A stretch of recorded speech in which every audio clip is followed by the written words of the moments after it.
Making sense of behaviour, building meaningful routines and de-escalating high conflict moments are all key tools parents can use when wanting to support their teens' mental health.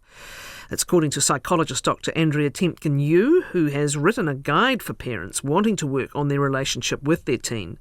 Teen mental health issues such as anxiety have been on a steep rise in the past decade here and around the world. We're also going to talk about how to mend strained or broken relationships with teens. Andrea Temkin-Yu is a child and adolescent psychologist at Weill Cornell Medicine, and her book is Supporting Your Teen's Mental Health. It's been published by Oxford University Press. Andrea, thanks for being with us today. I appreciate it. Welcome.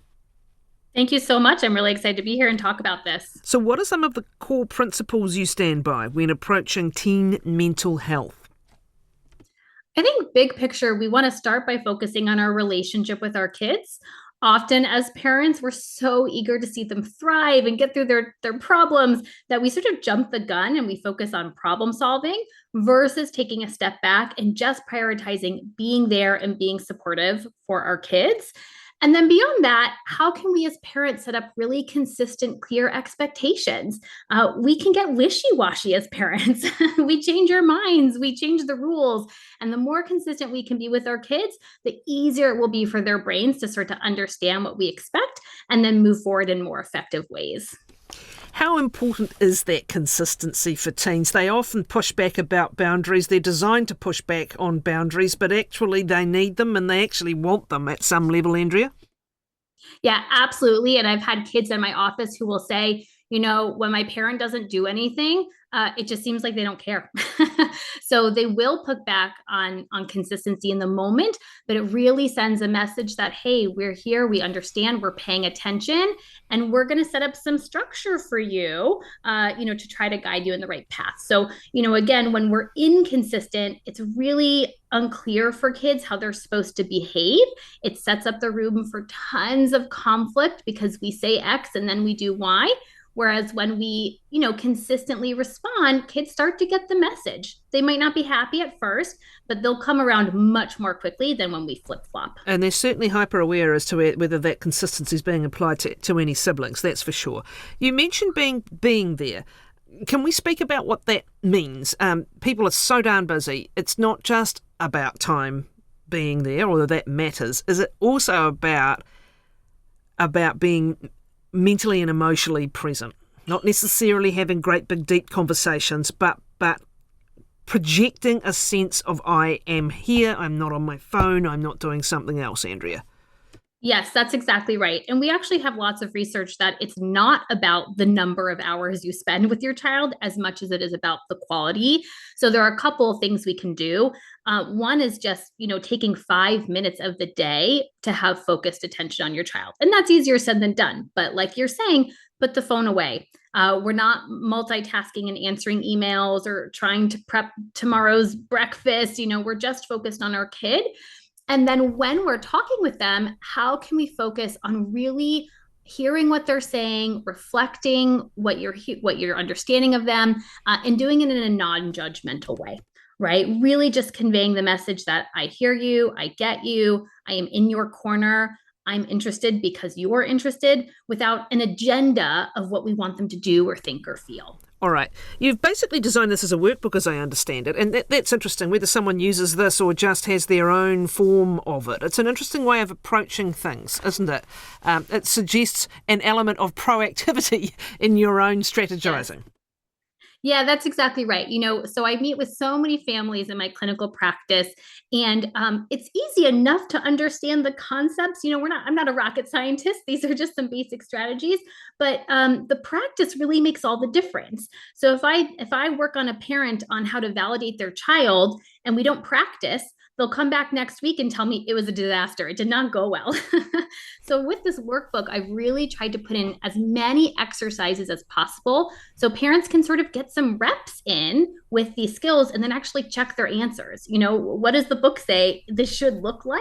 So they can really feel more comfortable and confident applying it in real life. Let's run through some of the strategies you suggest. One of the first things you talk about is coping yourself as a parent to be in a position to help your child. That might be a case of fake it till you can make it in some instances, but it's important to project that you are the source of the security, yeah? Yeah, absolutely. And also, when we're stressed, when we're running on fumes, it's really hard to make skillful parenting choices. So you can know what you're supposed to do, but if you're anxious or tired or angry, it's hard to enact. So as a parent, there are sort of two main things we want to think about. One is, how do we just improve our overall well-being in general? Are there things I can do, like getting better sleep, or having more social support, or taking care of my own mental health, that just gives me more emotional buffer, so that when I hit a tense moment with my kid, I have a little more emotional reserve to fall back on. And then the second piece is the in the moment coping. So when the moment of conflict strikes, rather than just trying to white knuckle it through, what are some concrete things I can do to actually help me take the deep breath, decompress, and then respond proactively? So the workbook really focuses on giving parents very detailed plans on how to actually enact those two main things. Behaviour jumps around, and how do you suggest making sense of it from a parent's perspective when you don't understand a teen's behaviour? What are some of the principles to understand what's going on with them and help explain what you're on the receiving end of? That's a great question. We really want to zoom out, and instead of just focusing on what our child is doing, we want to pay attention to the context that it's occurring in, and also the results, what's happening afterwards. And what I mean by that is thinking about, okay, what's happening in my child's life that might be impacting their behavior right now? Are they tired? Are they hangry? Did they stay up late studying for a test and they're stressed? Did I ask them to turn off their favorite video game in favor of taking out the trash, which we know isn't going to go well? If I can sort of understand the situations that work well for my kids or really don't work well for my kids, now their behavior starts to make a lot more sense and I can adapt accordingly. And on the back end, what are the outcomes of their behavior? When they do certain things, does it work out for them overall? Or is it really sort of punishing or aversive? And a lot of times parents get caught up in what we think should be rewarding or punishing for our kids, and not what actually is rewarding or punishing for our kids. So if we can start to pay attention to how they respond, again, their behavior starts to make a lot more sense, and we get some guidance about how we can change up the outcomes to encourage more skillful choices. So this is, instead of the empty threats or not following through when you've said there'll be a consequence, this is about how to set up consequences that work, with an underline on the latter two words. Bingo. That's exactly right. So when our kid says, no, I'm not giving you the phone, and we say, well, if you don't do that, no TV for a week, and then we don't actually follow through, the kid learns, not giving my phone actually worked out pretty well. I got to keep my phone and I still got TV for the week. So they're going to keep doing that. So it just clues us in about how we can tweak our choices to try to lead to some better outcomes. Selective attention, what context is this in? How can a parent use it? Attention's a really powerful tool because as humans, we're social creatures. We're constantly looking for feedback from others around us. And this is really true for kids and their parents.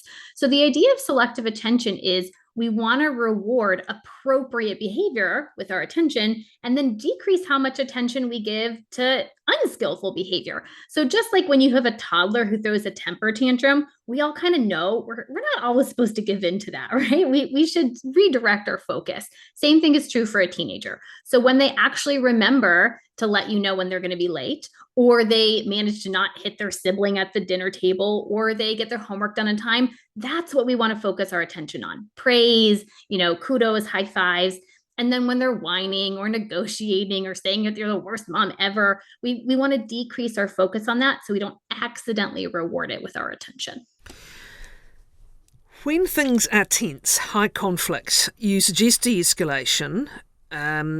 Again, there's a balancing act between that and not wanting to reward a behaviour, but no one's going to make good decisions in the red zone, right? So what kind of techniques do you have for de-escalating, and then when to come back to what has happened? Great question. So one of the things that we want to start with is actually validation. So when you can just see that your child is starting to get upset, instead of saying, oh, come on, we don't have time for this, or let's just move on, we know better. If instead we say, man, this seems really frustrating, Or I totally get why you're so anxious. It's really hard to do X, Y, and Z. That can really take down the temperature and help the whole thing, avoid that big escalated outburst. So starting with a validation is really important.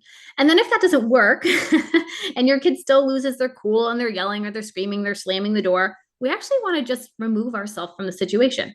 So it's very tempting to jump in and threaten or punish or yell or bribe.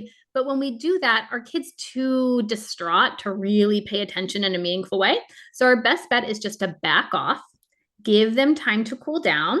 And then to your last question, we return our focus when they've started to re-regulate. So when they lower their voice or they're showing safe behavior or they re-enter the living room in a calm way, that's when I can turn that attention light switch back on, and try to help them come up with some solutions. All right, some questions coming in, and they're challenging situations for these parents. Let's start with the younger one first. Recently caught our 15-year-old son with weed and vapes. We've talked about the reasons he shouldn't be doing this, brain development, etc. Been very reasonable and open, but it's not working, and it's now causing problems in our relationship with him. Any advice? It's so tricky, and we're definitely seeing increased rates of substance use all around. So you're not alone in this. Couple things to consider. One is there any sort of big picture value that your child really cares about that we can link to their behavior? Meaning they're really big on the cross country team, or they care a lot about academics, or they love theater, right? Something they care about. Can we help them understand that the amount of substance use they're engaging in is really sort of counter to those goals they care about? If we can make it about them instead of us, we have a better shot, of moving forward. And the second is it's okay to have consequences in your house. Hey, if I find the vape, we're throwing it out. And by the way, like, I'm not going to give you cash to go buy some new ones. So it's okay to have some rules in your household. And then I'll just say, if you're noticing it's really interfering, grades are dropping, they're not responding to friends, we're losing large chunks of money, we definitely want to seek some professional help to make sure you're getting the right amount of support. All right, another here. My teen has left school, unemployed, living at home, mentally unwell, and smoking weed every day. Where do I start?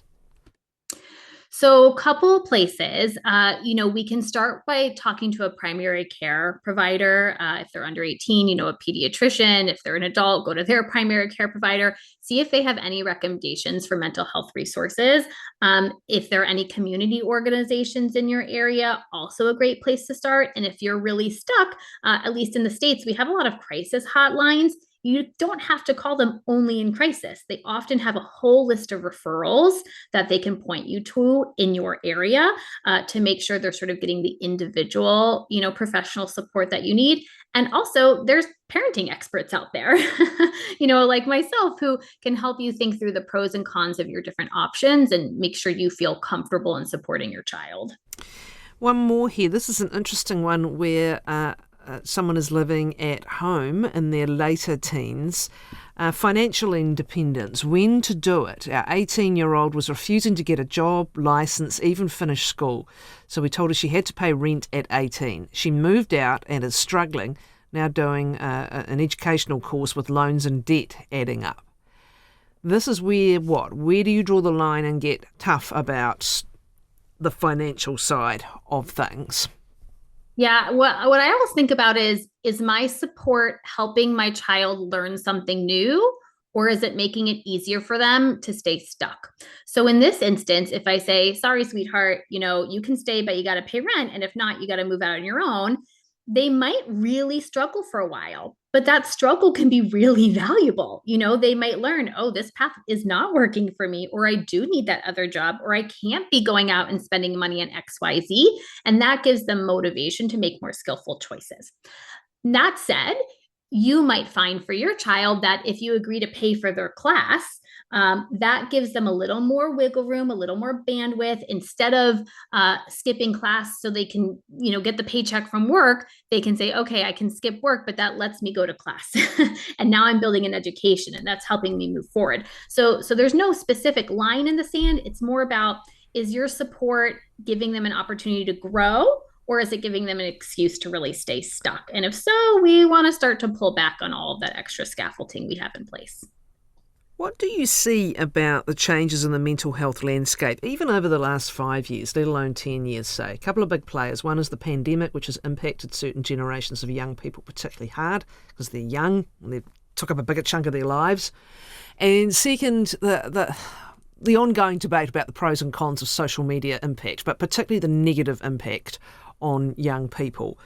What are you seeing changing in the mental health landscape for this generation coming through of adolescents?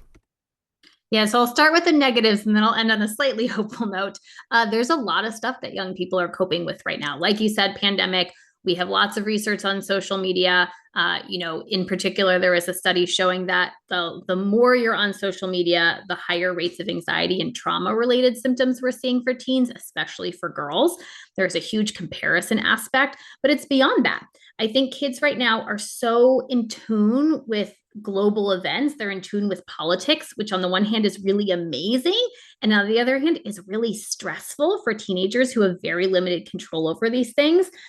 Academic pressures are high. Climate change is a real stressor for teens in my office. So there's a lot they're coping with. And we're definitely seeing rising rates of anxiety, depression, substance use, suicidality. It's very scary. What I will say is a positive in the last 5 years is people are much more vocal about mental health needs and about getting care.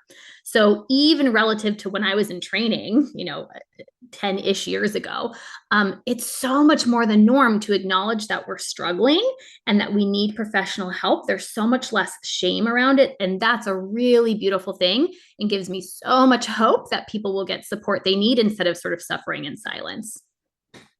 Thanks very much for that. Really appreciate that. Andrea Temkin-Yu, who is a child and adolescent psychologist at Weill Cornell Medicine, and her book is Supporting Your Teen's Mental Health. It's published by Oxford University Press in a workbook